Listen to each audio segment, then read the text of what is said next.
bienvenue dans cette nouvelle explication. Bon, on va aller droit au but aujourd'hui. On décortique étape par étape le concours officiel d'entrée 2026 en première année à l'EBAD, la fameuse école des bibliothécaires, archivistes et documentalistes de l'UCAD. De l'éligibilité jusqu'au dépôt final du dossier, on va voir la démarche exacte à suivre de façon concise et précise, sans prise de tête. Mais d'abord, pourquoi viser cette institution en particulier? Eh bien, ce chiffre de 3025 donne un peu la mesure de la chose. C'est le nombre impressionnant de diplômés formés avec succès par l'école. En fait, l'EBAD façonne littéralement les professionnels qui gèrent aujourd'hui l'information vitale et la mémoire au sein des grandes administrations. C'est quand même pas rien.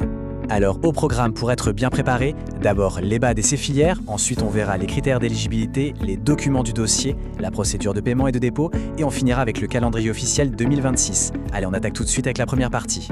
Partie 1, l'EBAD et ses filières pour la première année de licence. En se basant sur l'avis officiel, il faut savoir que la première année s'organise d'abord autour d'un tronc commun.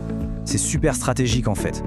L'idée, c'est vraiment de bâtir de très solides fondations théoriques et méthodologiques en sciences de l'information avant même de penser à se spécialiser. C'est un peu comme les fondations d'une maison. Et justement, une fois ces socles communs bien maîtrisés, ça prépare le terrain pour 3 spécialisations bien distinctes, les archives, la bibliothéconomie ou la documentation. C'est vraiment cette polyvalence qui permet de former de vrais experts prêts à affronter tous les défis du monde numérique. On passe à la partie 2, les critères d'éligibilité. Concrètement, qui a le droit de postuler? Là-dessus, la règle est ultra stricte. 0 exception. Seuls 3 profils sont acceptés sur la ligne de départ, les bacheliers 2024, ceux de 2025 et les élèves qui sont actuellement inscrits en classe de terminale.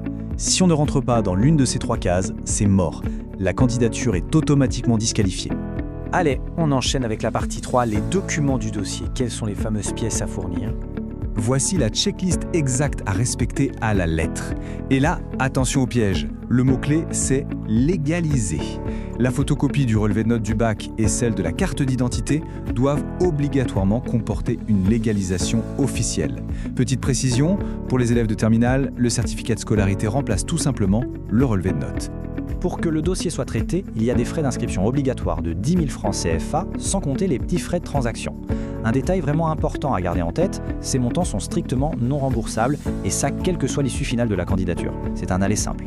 Et on arrive sur un point qui fait absolument toute la différence. Le paiement ne peut en aucun cas, je dis bien aucun cas, se faire en espèces lors du dépôt. L'avis officiel et formel, ça se passe exclusivement via la plateforme Wave au numéro qui s'affiche, le 78 753 62 66.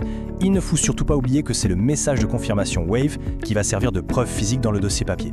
Ce qui nous amène logiquement à la partie 4, le paiement et la soumission du dossier.